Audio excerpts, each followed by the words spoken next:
I made sure everyone in my family had everything that they needed today, and I forgot to eat breakfast myself. That's not how to be free.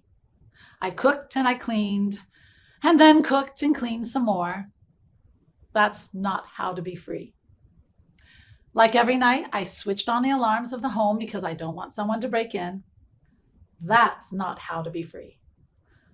I'm in a job that I hate but cannot quit because I need the money. That's not how to be free. I'm starving myself for over a month now so I can fit into that size 6 dress on my birthday. That's not how to be free. So what is freedom? And can we live free? Let's talk about how to be free today over this wonderful, uplifting cup of hot tea. Sitting here drinking my favorite tea, talking to you, that's freedom. Anyway, a feeling of being bound to certain rules or expectations, having non-negotiable obligations. This is not really freedom, is it? We're all wondering how to be spiritually free, but there are all these chains that bind us, all these walls that enclose us. So what's healthy for you and what isn't? What are the healthy boundaries that are okay to have? The only boundaries that we should have are the ones that we set for ourselves. What we decide as good or not good according to us.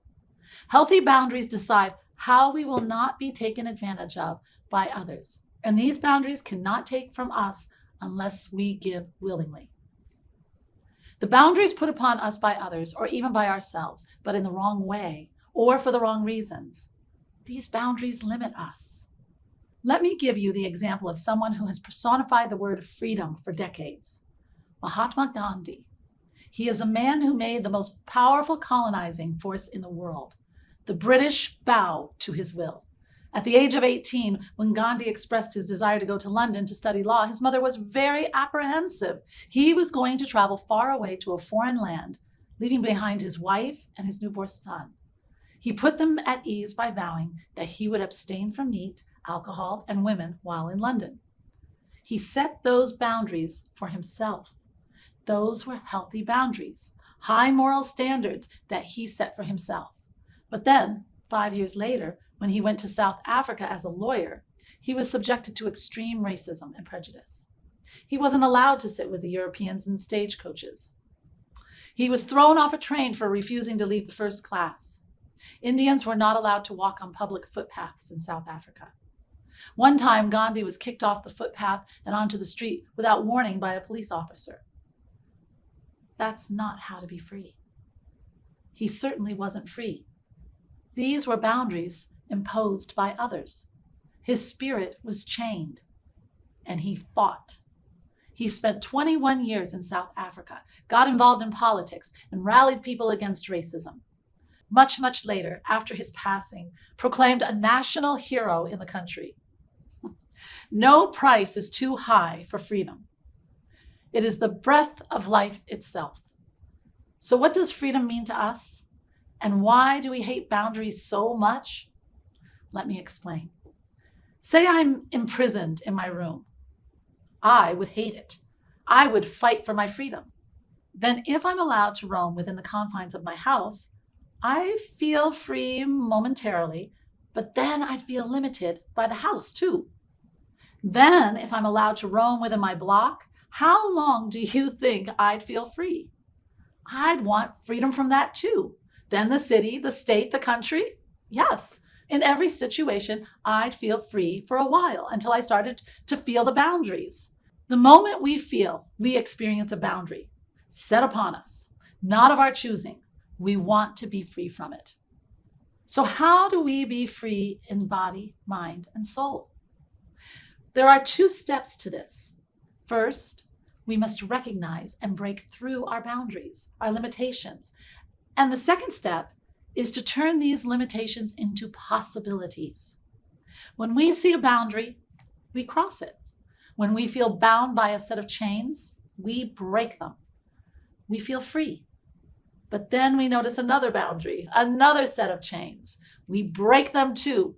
We cross boundary after boundary after boundary. We break chain after chain after chain. The important thing to understand is the number of bounds, the number of chains cannot be infinite. You break enough chains and the day will come when nothing is binding you anymore. So in practical life, how to be free in body, mind, and soul is by not thinking about freedom as the ultimate goal. Just focus on what is binding you right now and cross that boundary. Break that chain. Transcend that. Free yourself from that. After enough such breaking free moments, you will finally feel unbounded and free. Gandhi did not fight for India's independence from the get-go.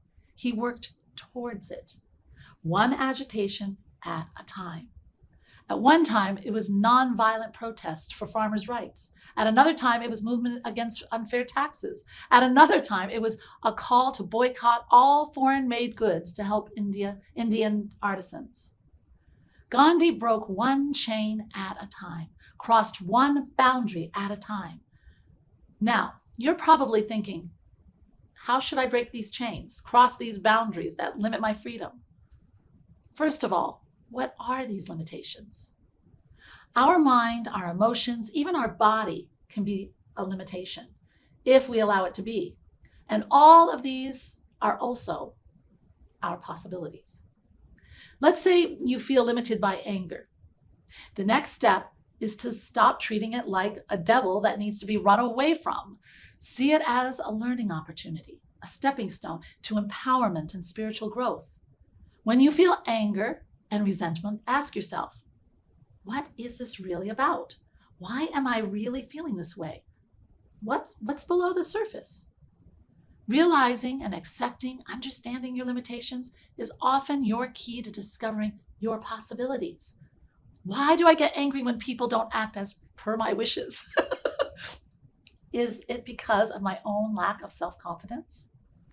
Once you dig deep, you can start to turn your limitations into your possibilities for your spiritual growth and freedom.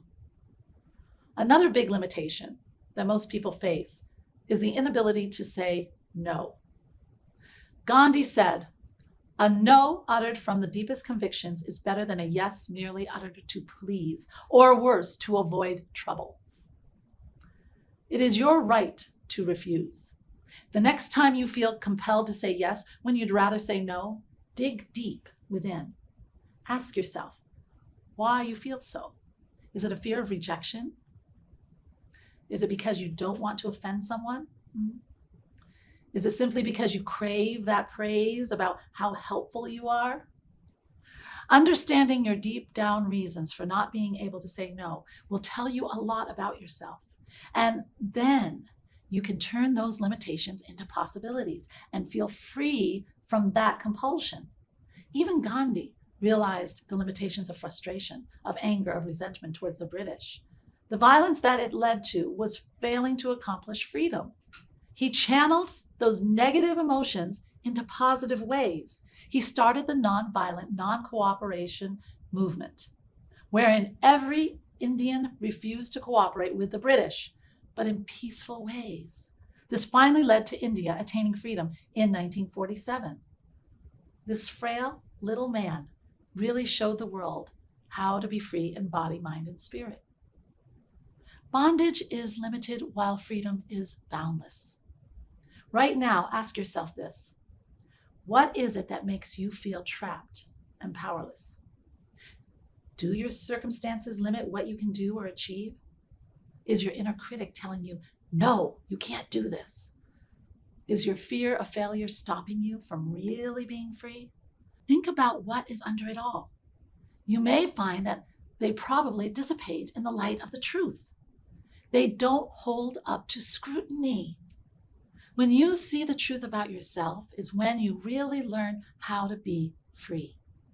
This is exactly like the title of my book, You Can't Escape from a Prison If You Don't Know You're in One, which is on Amazon for you.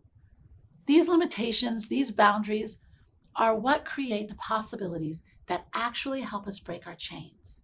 They show us how to be free in body, mind, and soul, in love, in life, in spirit. And as I always say, my friends, spirit is love and love is spirit. So until the next time we meet, live free.